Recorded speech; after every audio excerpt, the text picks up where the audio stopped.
Alrighty, we're going to get started, but I'm going to go ahead and give a few minutes for everyone to come in the room.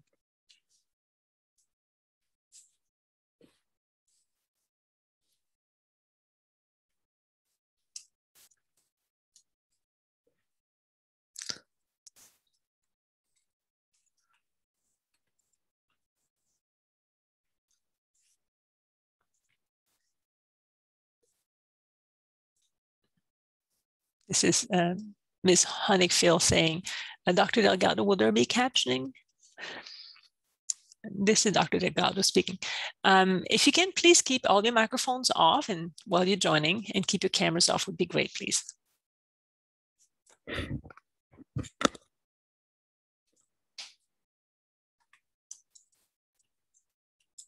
I see we have more people joining in.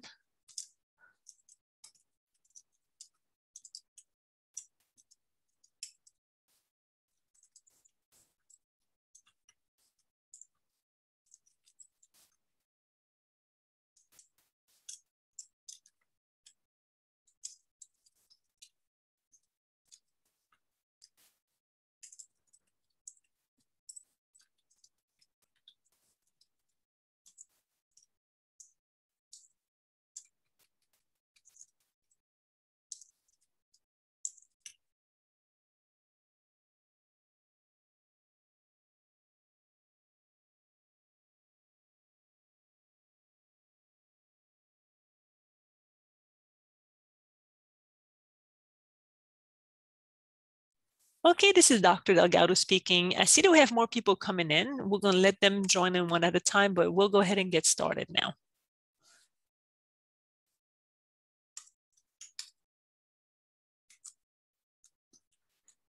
All right, so thank you all for joining us tonight. My name is Dr. Natalie Delgado. I am in charge of outreach coordination for deaf education here in the state of Louisiana. Some of you might be joining us from other states. This is great. We're happy because the information today will apply anywhere in the US. And we're really excited tonight to have our guest speaker. Her name is Sarah Honigfeld. And her name looks like the sign excited. She's from the state of Colorado, but she is going to be our resident expert tonight about IFSP. She'll explain what that means. And if any of you is new to our workshop, we need you to please stay muted. Make sure your microphones are muted and your video stay off. And if you have any questions, we will have a Q&A at the end. But if you'd like to have a question that you don't want to lose, please type them in the chat. We will not answer the questions right away. We'll do that at the end, but do type it anyway. If you have a question that you would like to do, that you'd like to ask in sign language, we can do that at the end as well. Now, if there are any kind of technical issue, feel free to contact me directly in the chat. And if not, I'll go ahead and turn my video off for the duration of the workshop. If anyone needs to have the captions turned on, it is available. It is the automatic captioning at the bottom of your Zoom screen. If there's no question for me, I'm going to go ahead and turn it over to Sarah. Thank you so much.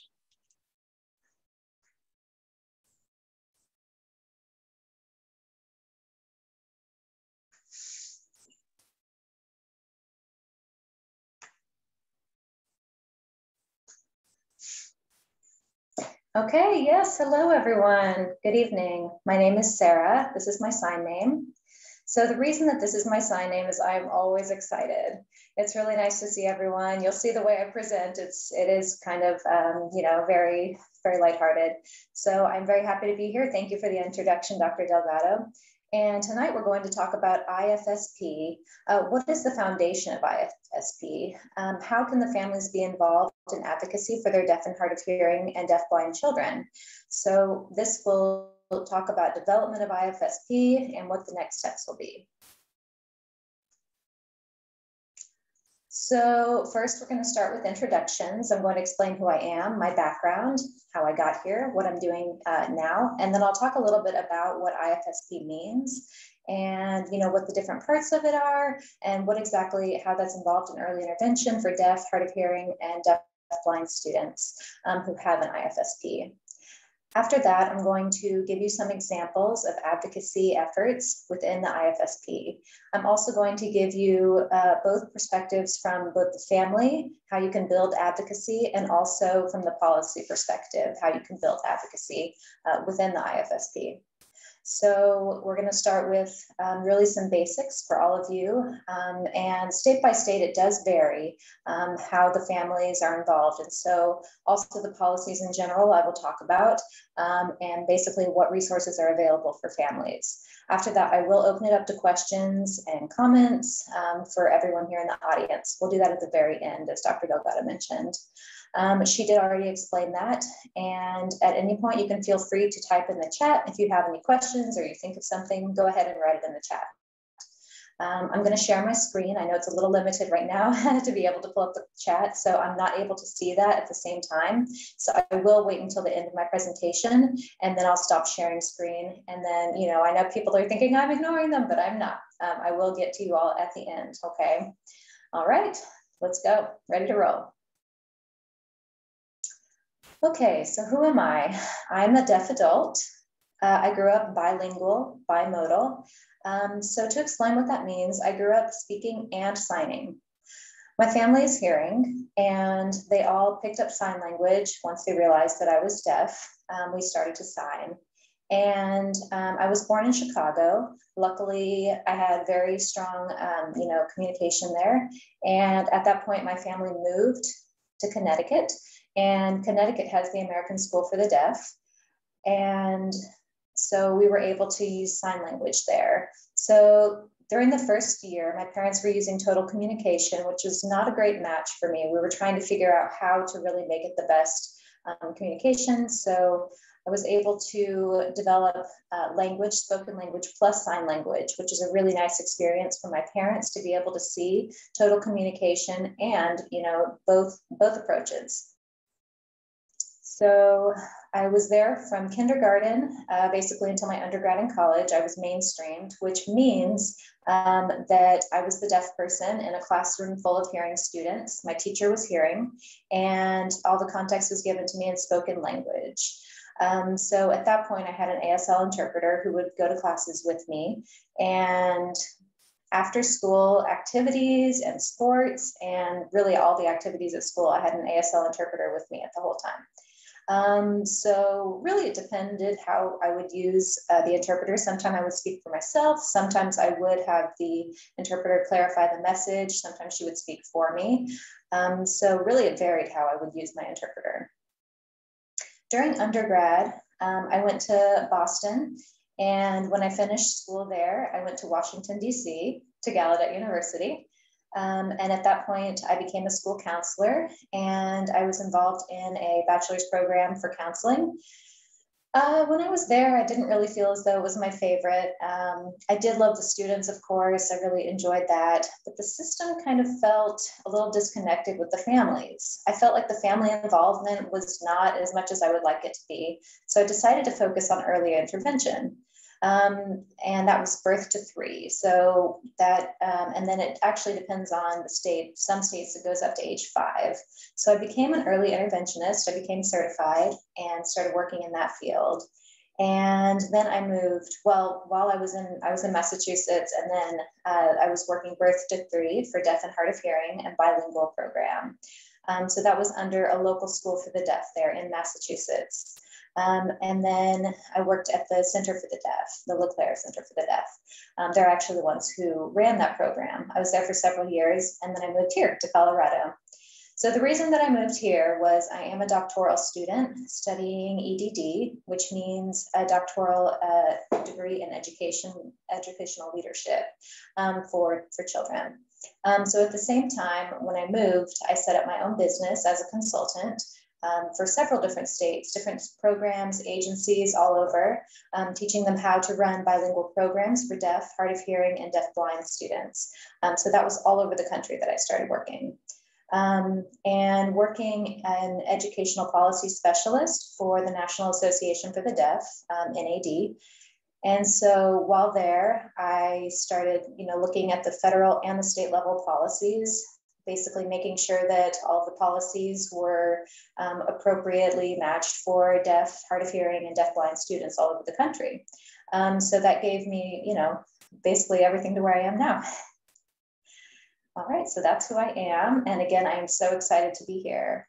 So I really do want to emphasize that through this lens, you know, I just want to explain what the lenses this presentation is presented through today. It's through my background, through my value system, and my beliefs. So I want to tell you how that guides my approach to working with families. So I do have a very strong philosophical base, which is family-centered approach. So what that means is I want to honor the family first and foremost. Who is the family? What are their strengths? What is their community like? What are their values? I want to learn about what their priorities are. And then once I do, I can use that to guide my services. That can guide my approaches, guide recommendations that I make.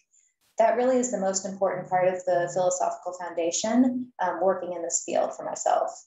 At the same time, because of my personal background as a deaf adult, you know, with the bimodal, bilingual, being raised that way, I do find it important to give visual access for deaf, deafblind, and hard of hearing children. So I do use that bilingual approach. So what that means is many of the recommendations that I give, the comments and the different resources that I offer are based on the family's values. So it's important to keep that in the back of the mind when you're looking at this presentation tonight.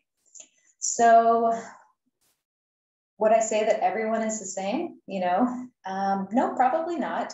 And that's okay. Everyone does this job differently. You know, families are exposed to several different views around them, different philosophies, different approaches, and mine is only one approach of several.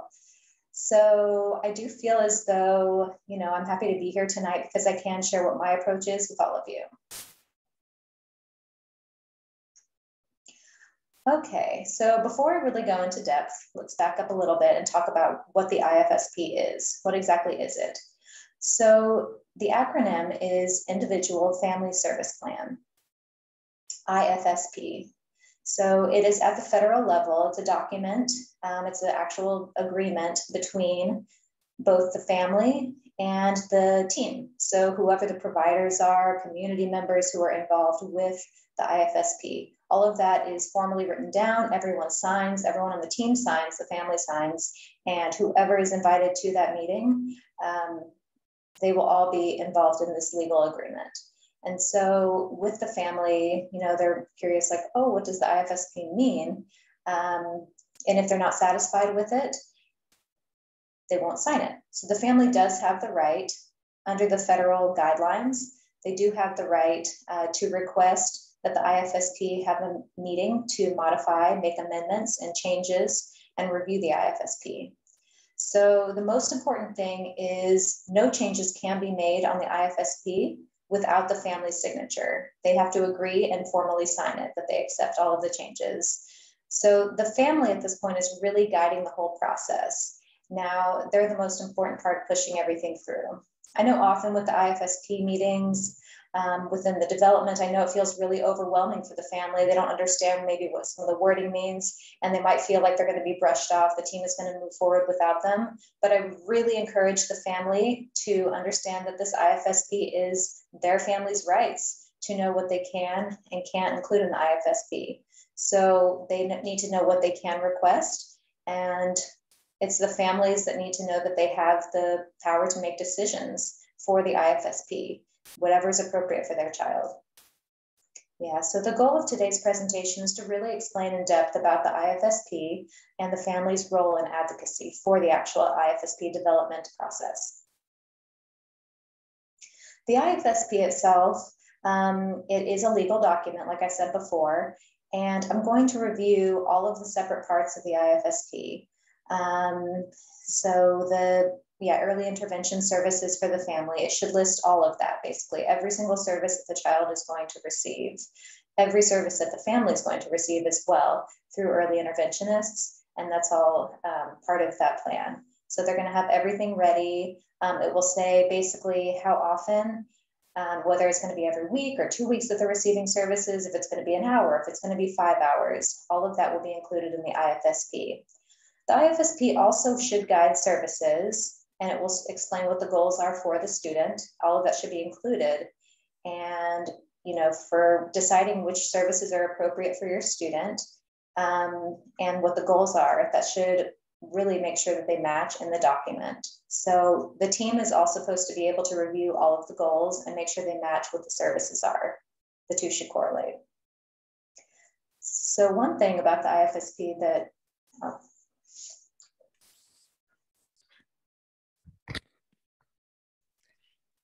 So what I really enjoy about the IFSP is that it is a federal requirement that it has to be reviewed every 6 months. The family and the team come together as a discussion to review the IFSP. It is on an annual basis. It is standard in all states, set for 1 year, meaning that every year the IFSP must be reviewed, and everyone must make sure that that the students still qualify for the services, that they are still eligible. Sometimes modification and amendments can be made, and the IFSP can be changed every year. And sometimes during about a 6-month period, about halfway throughout the year, we also have another revision. So it lasts a year. There's a 3-month revision, and 3 times a year, the family and the team will come together and have an in-depth discussion of the goals, whether they are being met or not. If they are not being met, the reason why, and what steps can be taken to accomplish them. Perhaps the family feels that the goals no longer apply to their students. So all this is noted. So it's nice because once the student has been part of it for 3 years, there's a lot of documentation, and you can see your child's progress during the 3 years. It's great, and that document can be used to show how your child has progressed. For example, a parent can say, my child has started with using only 2 signs, and look how they progress so far. So you can definitely notice those types of progress. The IFSP also should only be family-centered, strength-based. And why is that? Because who's doing most of the leading and the encouragement and the exposure for the child? Is it the service provider? No, it's not. Let me go a little bit more in depth as far as the reason why. Sometimes a specialist will come to the house for a couple of hours a week. And when that's done, sometimes the child will be awake for perhaps 10 hours a day. Some of you might say, no, my child is awake for 15 hours a day. But I'm just saying, as an average, a child is awake for about 10 hours a day, 7 days a week. So that makes a total of 70 hours of awake time. So as a service provider, when I go to the house for 2 hours a week, what's happening to the other 68 hours? Who is with that child at that time? Is it me as the provider? Do I spend the days and nights at the house? No, it's not. It's the family. So the family has to be the center of providing attention, approach, of preparing, exposing the child to what is needed. So they are the ones who are responsible. So the IFSP is family-based. And it's very important that the IFSP be designed to support the family and to use their strength to develop the IFSP. That is how the child will be more successful. The child will grow more. The IFSP should be family-centered and strength-based. So that is what the IFSP is. And next, I'm going to discuss the different parts of it.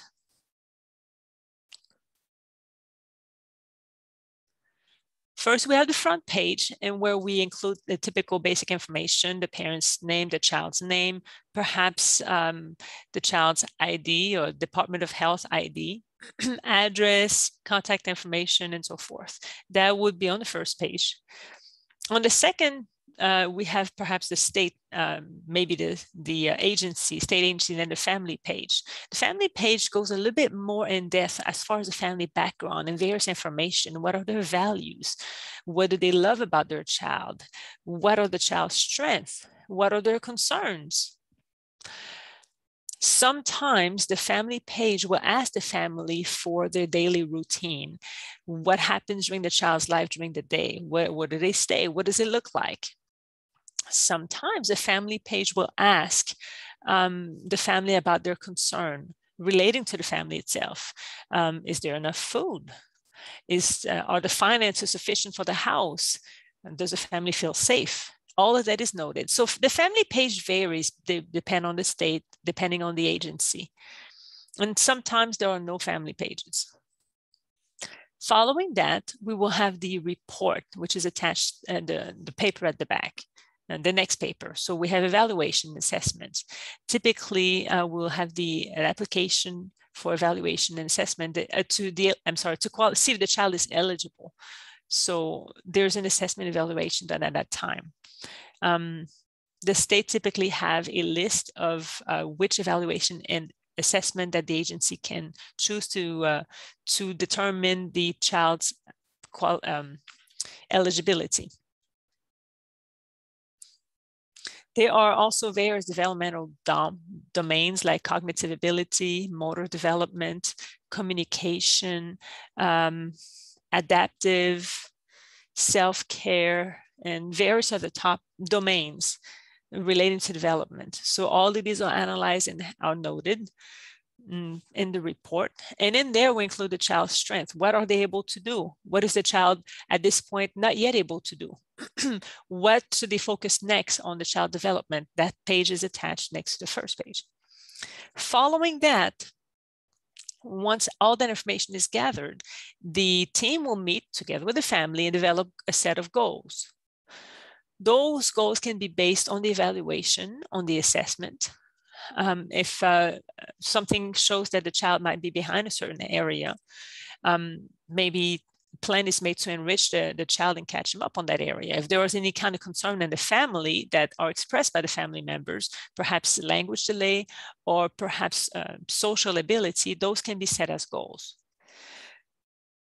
There are no very specific rules on what can and cannot be put on there. It depends on the team and the discussion within the team and the family. It's whatever is a good fit for the child and for the family.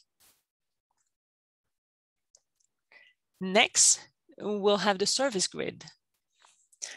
The service grid, as I just explained, there's an in-depth explanation of the provider, the number of hours that will be provider, the regularity, is it a weekly, bi-weekly, monthly event? All this is noted. Who and which discipline will be represented? For example, is it a development specialist, an occupational therapist, speech language pathologist? All this information will be noted with which specialist will be used. The families that I work with usually have pages and pages of service grids, meaning that they're receiving tons of services, which is fine, it's perfectly fine. I want to emphasize a point too, that the grid is not a static document. It can change. It doesn't have to be set for the year. Perhaps one service would only be needed for a couple of weeks and another service might be ongoing for the entire year. Sometimes a service might not start until the 6-month review. The team might decide to add a service. So that grid is a document that can be modified. The following page is the transition planning. That typically happens in 2 instances. One is when the child turns 2.5 years old, or 2.5 and 6 months, deciding where the child, what is the plan for when the child turns 3. Because once the child is 3-year-old, the part C is over and he transitions to part B until he or she is at the age of 20. So the IFSP no longer apply and it becomes now an IEP, which is under the educational program. So at the age of 3, that's what happens to many children. It's not necessarily a graduation. So that's something that you'll discuss with your team as far as what is the plan? Do you want an IEP or do you not want an IEP? That discussion typically starts when the child is 2.5 years old.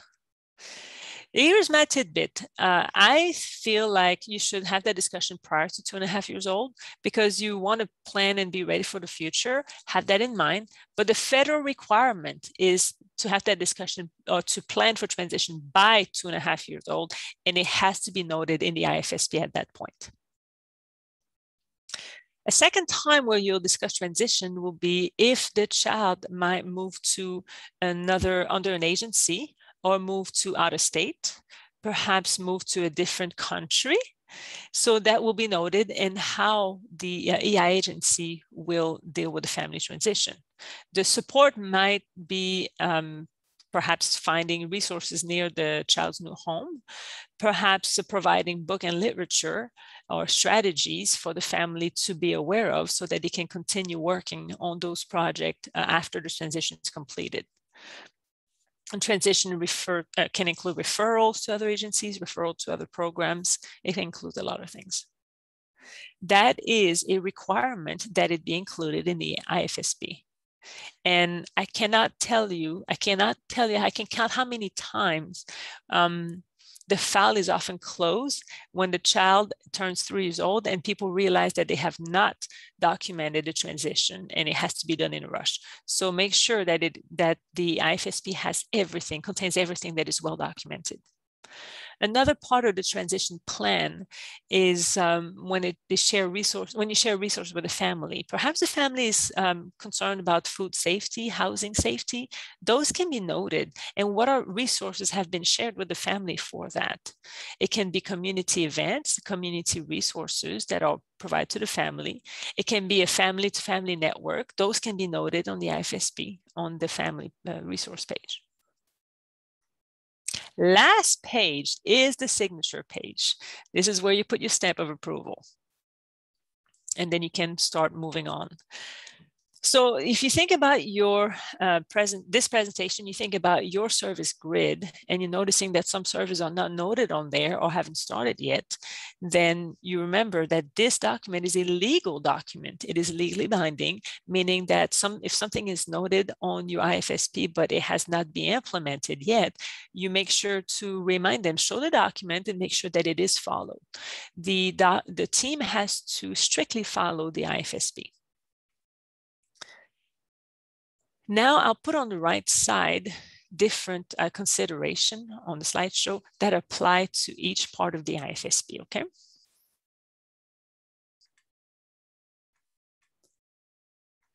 The language environment. That relates to not only the language that the family uses, but also the language that the family wants to use. So when you review the family page, I strongly suggest that you document and explain to the team, have them document saying that perhaps the family is Spanish speaking at home and like to use spoken English and wants to use American Sign Language, and perhaps don't yet use American Sign Language, but would like to. So ask for that information to be listed on the family page.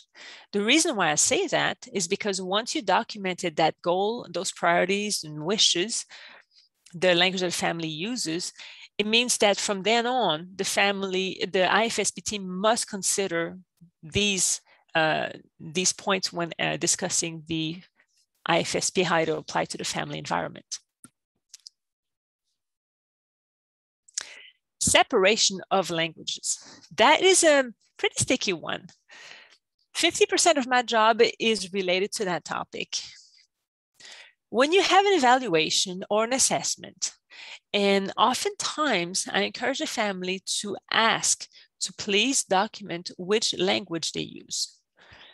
For example, the assessment that we use in the past in the state of Massachusetts that I used to live at was called BDI, Bedell Development Inventory, BDI, I'm sorry. The spoken language communication part had many questions relating to the child. See how the child can answer. Oftentimes, the provider goes into their home, provides the assessment. They know the child is deaf or hard of hearing, but will still try to speak and gesture and sign at the same time. Now, the child has a response. The provider writes it down, but the problem is we don't know which language the child is responding to. So how do we know which language they are strong, they are proficient at? As the IFSP, how do we know which language they are able to respond to? They might still be struggling with some languages, with some vocabulary skills, from language skills. There might be some weakness and strengths in there, and we don't know what those are.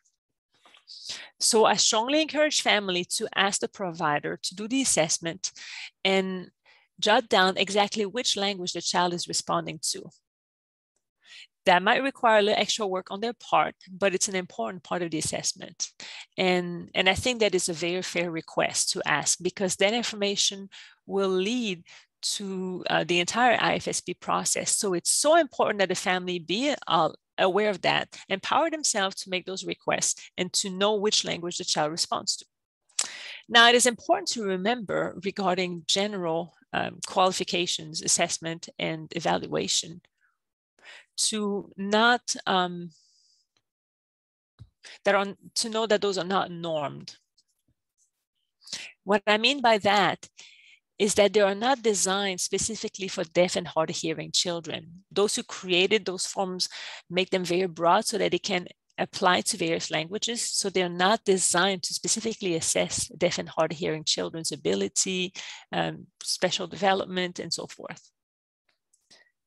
So the eligibility assessment has to be done, but you can ask the provider to document which language is used and which language the child responds to. You can also request the assessment provider and evaluation to see if they have something designed for deaf and hard of hearing children. There may be a spoken language evaluation for hard of hearing children, and it can be an ASL one specifically for deaf and hard of hearing children as well. Those two assessments should be separated, and that will give you rich information about the child's development. This will guide you in the IFSP development. And honestly, it will give you clear and in-depth information. I recommend that families request that. Request a separation of languages when you receive the evaluation.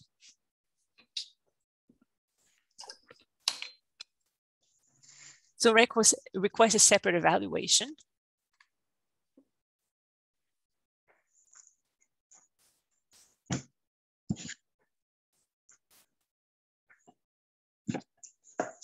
Okay, so request a separate evaluation and give the team all of the information about what the goals are for services. So often when working with deaf and hard of hearing children, providers will come in, trying to understand which language and which communication mode is used. But the children have other needs as well. And sometimes those needs are not focused on. So in the IFSP, when you're putting down the goals for services, you don't only want to focus on language and communication. Now, if your child is showing needs in other areas, make sure you go ahead and request services for other early interventionists to focus on. I have noticed in the past when I've made this recommendation for children who are coming from a hearing family, as opposed to, a deaf family. So it's great if they are signing in the household, but often hearing parents are trying to model the hand shapes. However, they're not exactly correct for ASL. So, it's not a huge problem, but it would be very nice to have some additional support, really to cultivate the facial expressions, the hand shapes, and then the family would benefit from that as well, because they can learn the correct hand shapes and the correct grammatical expressions and body shifting, and really everything that they can use through occupational therapy. So that would be a huge benefit to the family. I know it sounds a little bit odd, but it really does work. The children who are struggling with hand shapes tend to also struggle with motor skills and with their fine motor skills more specifically. So they do often struggle with trying to do the letters. And if they were to have occupational therapy, it would provide that strength for fine motor skills. They would be able to become a little more skilled with their fine motor skills so they can sign. I do often make that recommendation for children who grow up in hearing families to have occupational therapy provided, because it really does often improve their fine motor skills for both the children and the parents, honestly. Often the parents themselves become a lot more skilled with signing. And so you get to see both of them, and it's really nice to play with that. They practice picking up small things, and it really does help develop their fine motor skills as well for the parents. So that is one example, I would say, of an additional focus for services. So you should really reach out to your early intervention team and say what is available, because my child is not only deaf, my child has other needs that we want to focus on, and other goals that we want to work on. It's important to include those as well. Now, culture and identity is a very important part of this process. Culture and identity does not necessarily only mean deaf culture. I'm talking about the background of the family. So the early intervention team can ask the student when they're receiving services to introduce them to deaf adults who have similar backgrounds even, who have the same type of cultural background, same experiences growing up. Deaf adults being introduced to the family are a huge support, being able to introduce them to different, networks. And so they can show them that there's already all these different resources available for them. And, it's a little bit less difficult for the family once they can see, oh, look at these deaf and hard of hearing adults being successful out in the world, doctoral students. We have deaf doctors, we have deaf engineers, we have deaf lawyers, and they get to see that everyone in the family gets to really be exposed to that deaf world. And so getting to include that part of culture and identity for the child in their life and the family as well is incredibly important. And that can be requested, just so you know, that can be offered in early intervention services. So you can make that request. That is a resource that's available. The early intervention team does need to put that down under the resource page as a service that the family wants to have provided for the introduction to deaf and hard of hearing adults. Now, for family support and resources, again, you do need to document the request for family services on the service grid, like I was talking about before. So for social workers or anything related to mental health, nursing, if there's any other, areas of your life where you feel like I'm kind of having a hard time, I'm not really sure how to manage this and support my child, you can request additional services for your family, not only for your child. Many families don't realize that. However, you are able to request a social worker to come in and help with looking for resources, or you can request some mental health services if you notice that you're going through the grief process and you're not sure how to navigate that. I want to be the best parent for my child. You can request services to help you work through that. So that's part of the C. That's family-centered, like I said before. It's not just child-centered. So I do want to emphasize that the federal guideline does recognize that the family is a very important part of this. You have to be included in the family services. I did already briefly mention this, but again, you can document that on the IFSP to have deaf and hard of hearing mentors and be introduced to adults in the community. ASL resources as well, ASL services, you can request that in your IFSP. You can document that. When you're putting all of the goals, ASL service is a goal that you can request. So I have noticed this happen when families have said, yeah, my EI team reached out and I want to document ASL services in the service grid. I do want that. So there's 3 responses that typically happen. One is, yeah, sure, that's fine. That's great. That was easy. The second response is, we could, but we don't have that. So we're going to have to look outside of our agency, which is okay. You might have to wait a little bit.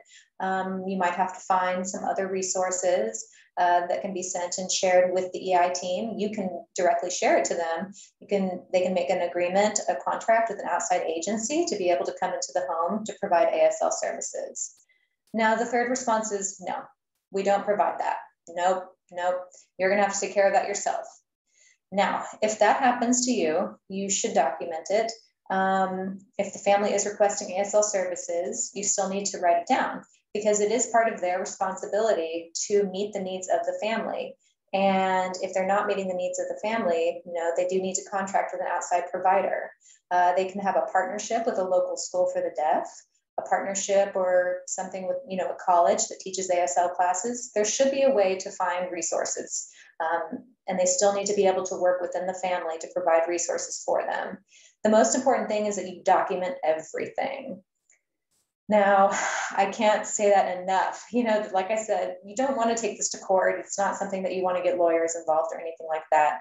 But you do need to know your rights. Like I said, it is a federal guideline from the government. So you do need to know that. And it is very important that people understand that. As soon as you say that, they're going to basically understand and agree. You can say, I know my right. And it's easy enough to say that, and you have everything documented as proof. Now, if not, if you face a lot of resistance, I'm going to give you some resources in a little bit that I think will help out. Places you can contact within your state, different agencies. I'm going to throw some of that out a little bit later, closer to the end, so that you have resources at your disposal if you feel a little bit like there's a barrier or frustrated. Support with listening technology. So some families are like, well, I can't buy hearing aids. They're very expensive. So, if your child is under 18, you're not supposed to have to pay for your child's hearing aid. That's a different story. So if you are a little bit limited on resources, you're not sure where you can find listening technology or devices, and you don't really know, what do we do if we lose them, or how do we use them? You can ask your EI team to provide resources, and that may require the early intervention team to look for outside support, perhaps have a contract, an audiologist who can meet with the family once a month to check if the technology is working, if the signal is working, and they can kind of give you guidance on how it should work. If the child keeps taking it off, throwing it away, their cochlear or their hearing aid, they will also work with the audiologist or a teacher of the deaf. And you can work with a teacher of the deaf, hard of hearing, or deaf blind, who can help you with that technology. So you can ask your team to help you find some resources, again, documented on your IFSP, and you can have that. Okay, so now I've discussed all the different parts of the IFSP and the different considerations. Now I want to give you some examples of advocacy, some strategies to use during your meeting. Now, when you have a team who's trying to say no about, language or the assessment, ASL, spoken English, what even is, put down on the document to be provided for the assessment, if they're just saying no and being resistant, you can go to 0 to 3. This is a nationwide resource, and it will give you several different guidelines. It will explain how you can support young children from 0 to 3 within the agency. That organization has a wealth of information. So they have about multi-language learning, and really emphasizes the separation of language and including the family language. So you can take a look at that, and you can actually send it to your early intervention team and say, look at this. Look at this organization. It says that I should be able to include all of these things within the plan. And I think that will help support you. It helps justify why you have the right to do the separation of language. Now,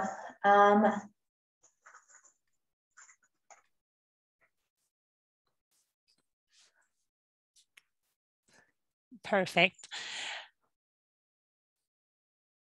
So how do we add team members to your service schedule and who might not be employed by your servicing agency? Well, look at IDEA. What does IDEA stand for? Individual with Disability Education Act. Its Part C services is under IDEA, right? So if you really want to add somebody, say, hey, I know my rights, drop in IDEA, and people will bend to your wills. IDEA describe that outside services, outside contractors may be required if this team is not able to meet the family's need within the team. So it is written right there. You have the documentation to prove it. The natural environment, this will come up if, say, you want your child to experience play with other peers, deaf peers, same language user, same hearing technology. You want your child to experience that identity, a group experience. Some agencies will say, oh, it's not something that we provide because IDEA says a natural environment, so we only provide the services in the home. Sorry, we're not going to help you with that. Well, IDEA Part C does emphasize the natural environment. Yes, with an exception if the child in the natural environment does not socialize with other children with the similar language use and similar background. If that does not happen, then the services can be provided in a group setting or outside of that immediate environment that is considered in natural environment. So that is part of IDEA. There is an exception to the rule of natural environment. Another comment, another discussion that can be made for many deaf and hard hearing children, an issue is the isolation within the family, being the only deaf, blind, or hard hearing child. So they need to be with deaf, blind, or hard hearing children. That becomes another natural environment compared to being the only one surrounded by the family or the caregiver who are all entirely hearing. So you can discuss that, and you can cite IDEA Part C saying that there is an exemption that applies to your child. Last thing related to hearing levels. Some, or I should say many children actually, all children really live on a range of hearing level, from mild hearing loss to profound, bilateral, unilateral. Some have cochlear implants, some use hearing aids. There's a variety there. So for this experience, many children who maybe have unilateral hearing loss or hearing loss in one ear, or might have only mild hearing level, the family struggles to receive the proper service, the right service. They struggle to receive access to speech language pathologists or therapy early. They struggle to have access to American Sign Language services.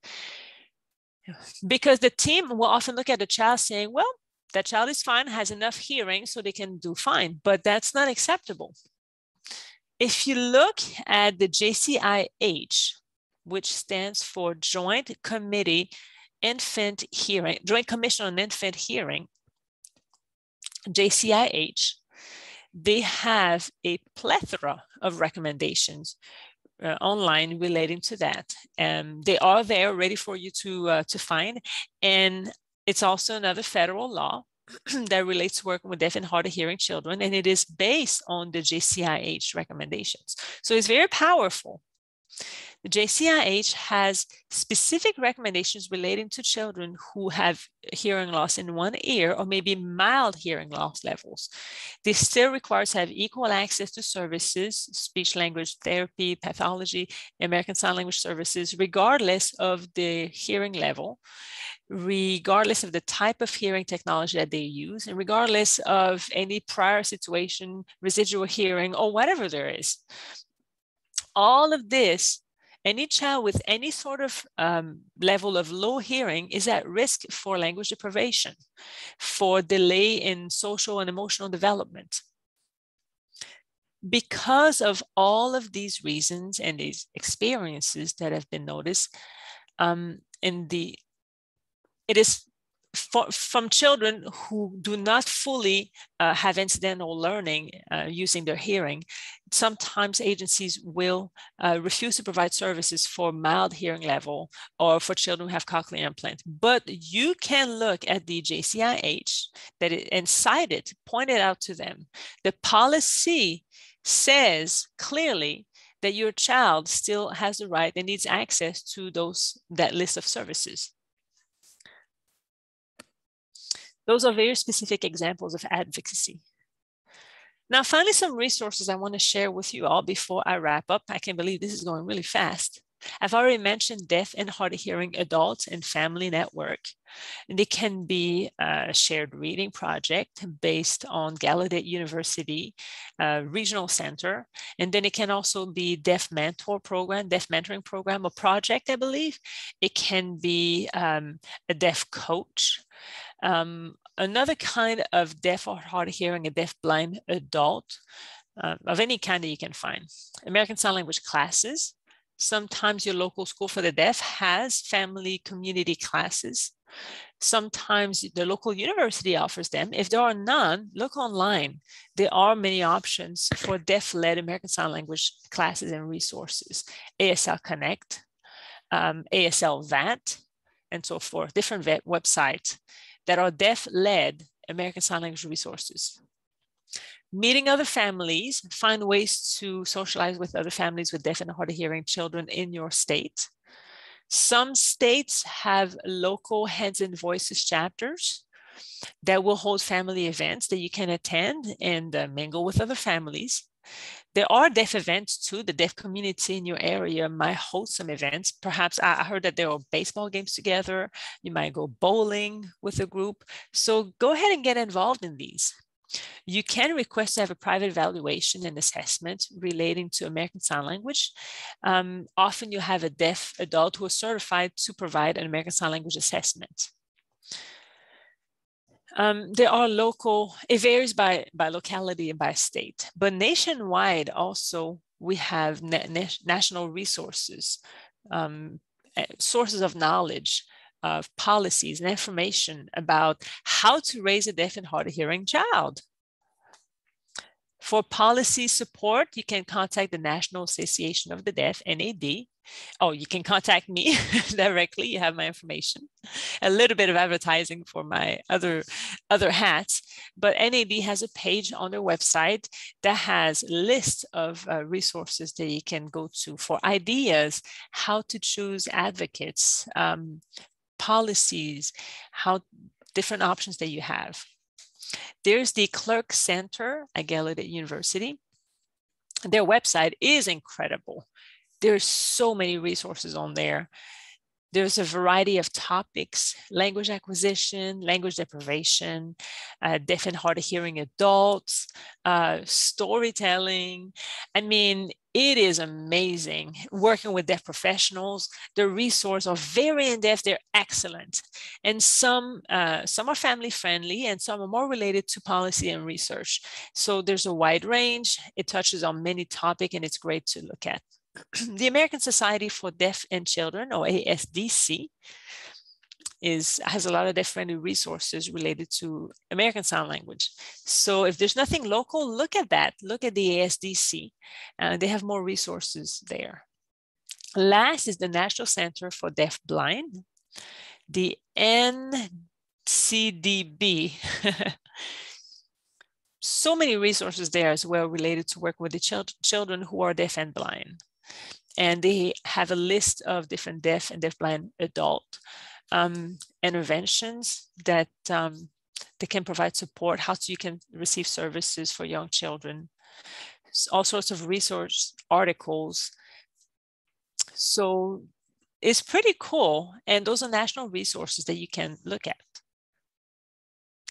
So that is my presentation for tonight. Again, I just summarized everything. We could go on for hours and hours on this topic, but this is just a brief overview that I want to share with you all. And I want to go ahead and turn it over to Dr. Delgado because you all may have some questions. I will try to answer as many questions as possible. If not possible, I hope that Dr. Delgado will email me your question so that whatever question you may ask so that I can share the answers with everyone. Okay, let me stop sharing my screen.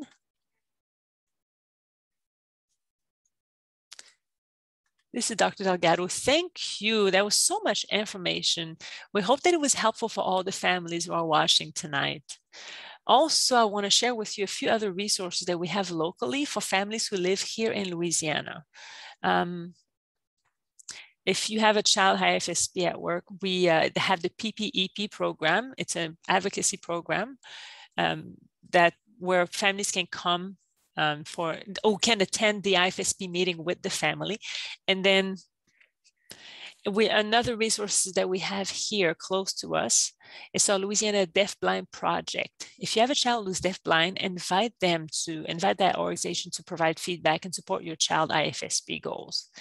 If you need another specific resource for specific situation, you can contact us. We are happy to share more resources with you that might be a better fit for you. So now let's open the floor to questions. Any question that you might have, feel free to either type it in the chat. You may also turn on your camera to sign your answer in ASL. Your question, I'm sorry.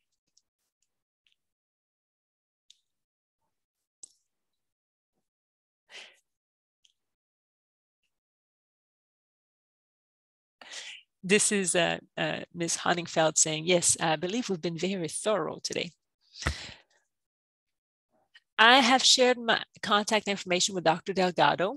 So if someone has a question that comes up later after the Zoom meeting is over, go ahead and send them. I'm also available on Instagram. I have an Instagram page specifically for those early intervention resources. It's called That Deaf EI Lady. So THAT, Deaf, DEAF, EI Lady. I share a lot of information on their resources and tips, strategies. So you can always contact me via Instagram as well. If you think of something, you know, I typically respond within a week, or at least I attempt to. This is Dr. Delgado speaking. If any of you perhaps forgot something and you want to go back and look at the video tonight, it will be recorded and uploaded on the LSD website. If you go to lalsd.org, click on Outreach and look at Family Workshop Library. You can access the recording for, I think it'll be uploaded in a couple of days and then you'll be able to access it. And if you don't mind, perhaps typing your email, Sarah, typing your email in the chat. If anyone has missed it, they can contact you that way.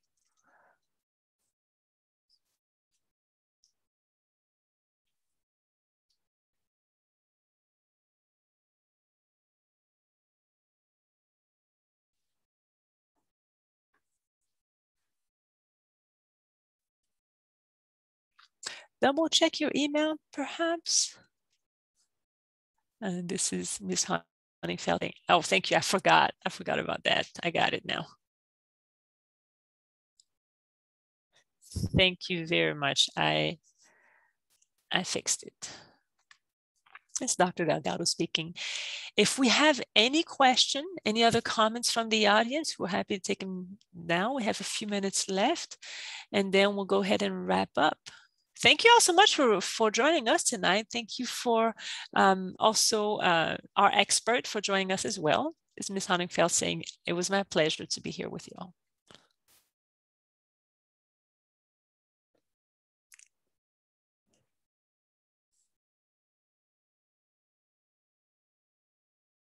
This is Dr. Delgado speaking. Well, I hope that we'll see some of you next month. We'll have Dr. Sarah Specs presenting about the basics related to cochlear implants and hearing aids, how to work with different types of amplification, and the pros and cons of each. We'll describe that a little bit more in depth. So we're excited to have her here next month. If you want to register for that program, look on the LSD website, found the registration form on there. We have a Mel Noel who says, thank you. Yeah, thank you for joining us, Mel. All righty, I'll go ahead and close the meeting. Thank you all. I hope you have a great night. Bye-bye.